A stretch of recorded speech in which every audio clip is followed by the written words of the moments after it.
All right, Commanders fans, before we jump into today's update, go ahead and hit that like button and make sure you're subscribed to Commanders HQ, because here we don't just cover the headlines, we bring you the heart of what's going on inside Ashburn.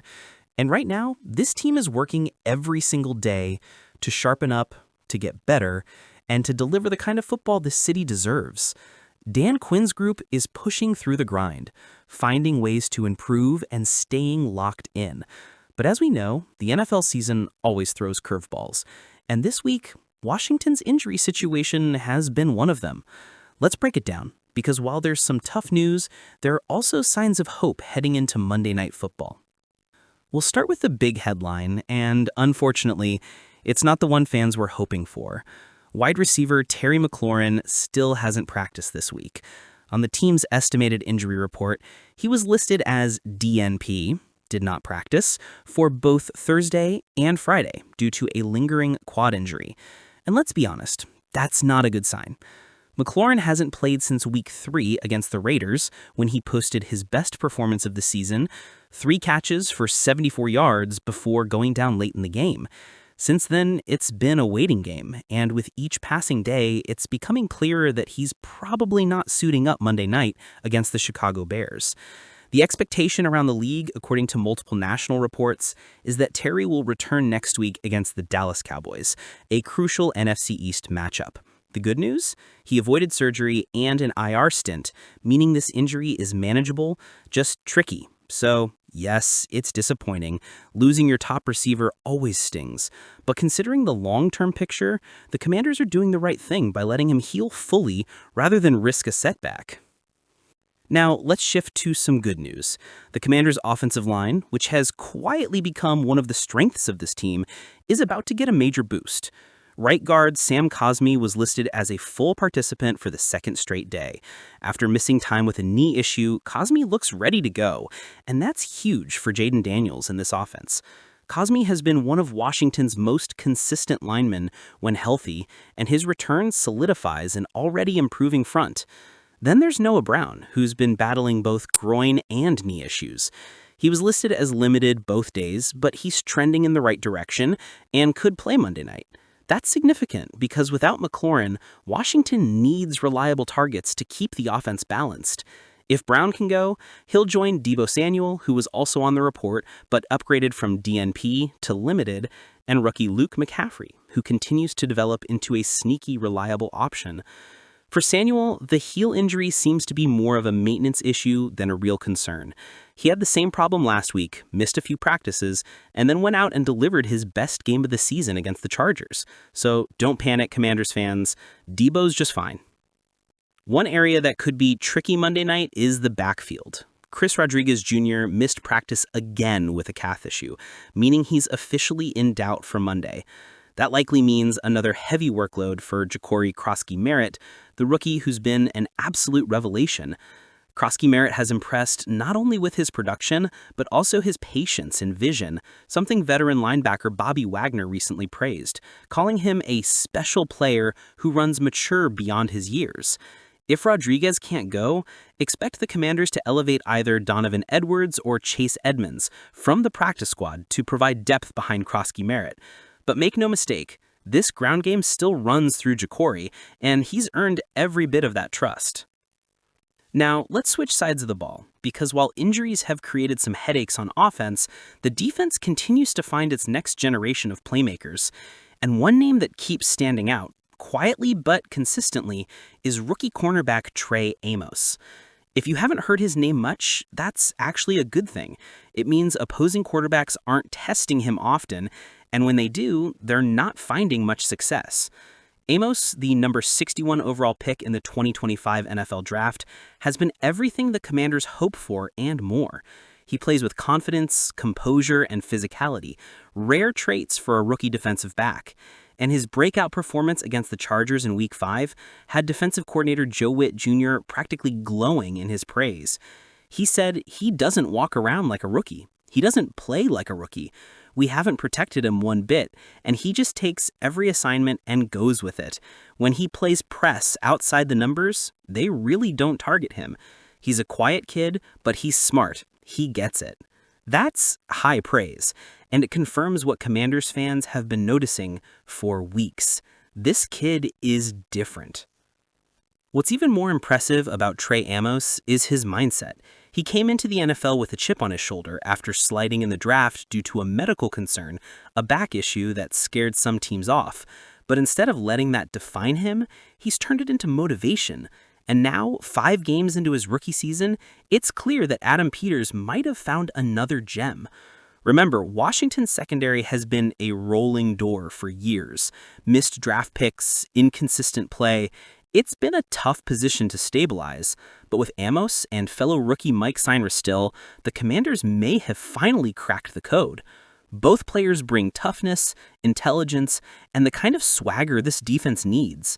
Witt's scheme relies on corners who can handle one-on-one matchups without safety help, and Amos has proven he can do that. If he continues developing at this rate, Washington could have a future shutdown corner on their hands, something this franchise hasn't truly had in a long time. Adam Peters has already proven he's not afraid to roll the dice. Since taking over, he's completely reshaped the Commanders, trading for Marshawn Lattimore, Deebo Samuel, and Laramie Tunsil, building a lineup that looks nothing like the one from 2 years ago. These were aggressive, win-now moves that sent a message to the league. Washington isn't rebuilding anymore. They're chasing rings. But here's the thing. Bold moves come with bold expectations. With the 2025 trade deadline now right around the corner, Peters finds himself in a tough spot. The Commanders have been one of the most aggressive front offices in football, but they've also burned through a lot of their future assets. Right now, Washington is projected to have only 6 picks in the 2026 NFL Draft, and that limits their flexibility. So the big question is, will Peters strike again, or has the time come to hold the line and trust what he's already built? If you've been watching the Commanders this season, you've seen a team that's finally finding balance. The defense, once seen as a weakness, has turned into one of the league's most physical and aggressive units. In that bounce-back win over the Los Angeles Chargers, the front 7 dominated. The pressure was relentless. The pass rush dictated the game from start to finish, and that, in turn, helped a secondary that had been under heavy fire earlier in the season. According to Pro Football Focus, Marshawn Lattimore had his best coverage game of the year, allowing just 8.5 yards per catch on 2 receptions. That's elite stuff, and it's the kind of performance that makes you think this group might finally be clicking. With that kind of defensive improvement, you could argue that Washington doesn't need to shake things up. Chemistry takes time, and bringing in another big name could disrupt what's finally starting to take shape. Plus, Peters has made it clear that he wants to build sustainably through the draft, something that's tough to do if you're constantly sending picks out the door. Still, in the NFL, standing still can be just as dangerous as moving too fast, and that's where things get interesting. Now, Kevin Patra from NFL.com made a great point this week. If Peters decides to be aggressive again, the secondary is the most logical area to upgrade. Despite recent improvements, there are still some lingering concerns, especially at free safety and depth on the outside. And let's be real, the Commanders are 1 or 2 injuries away from being in trouble at those spots. A strong secondary is what separates good defenses from great ones, and Peters knows that better than anyone.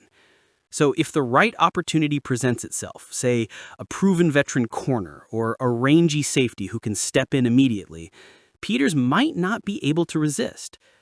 Remember, this is the same GM who pulled off multiple trades in one offseason and rebuilt both sides of the ball on the fly. He's aggressive, he's calculated, and when he sees value, he moves fast. One name that's been quietly floated around league circles is Jeremy Chinn, the versatile defensive back from Carolina. He's athletic, instinctive, and could be a perfect fit in Joe Witt Jr.'s system. There's also Justin Simmons, still without a long-term deal and potentially available for the right offer. Moves like that wouldn't just boost Washington's playoff chances, they'd send a message. This team is all in. This is where the decision gets complicated. The Commanders are walking a fine line. They're trying to win right now, but they're also building for long-term stability. Peters knows the pitfalls of going all in too soon. We've seen teams mortgage their future for 1 or 2 playoff runs, only to fall apart when the window closes. But here's the difference. Washington's window is just opening. With Jaden Daniels emerging as one of the most electrifying young quarterbacks in football, Deebo Samuel providing leadership and toughness, and a defense that's growing by the week, the Commanders have a foundation that can last. So every trade has to serve both purposes, helping now and helping the future. Peters can't afford to chase a short-term fix that hurts his long-term blueprint. If he makes a move, it'll be a surgical strike, not a panic buy. That's what makes him one of the most fascinating GMs in the NFL right now. The Commanders' upcoming schedule is going to tell us a lot about how Peters plays this deadline. They've got some tough matchups coming: the Cowboys, the Eagles, and the Bills. And those games will reveal just how close this team really is to contending. If they stack a few more wins, stay healthy, and show consistency, Peters might decide to double down and make one last move to push this team over the top. But if they stumble, or if weaknesses start to reemerge, we might see him take a step back and preserve his assets for the offseason. And that's the chess match of it all. Every decision now, every phone call, every rumor has massive implications for what this franchise becomes. So, as the Commanders gear up for Monday Night Football against the Chicago Bears, it's a mixed bag of emotions. On one hand, it's tough knowing Terry McLaurin likely won't be out there. His leadership and reliability are impossible to replace.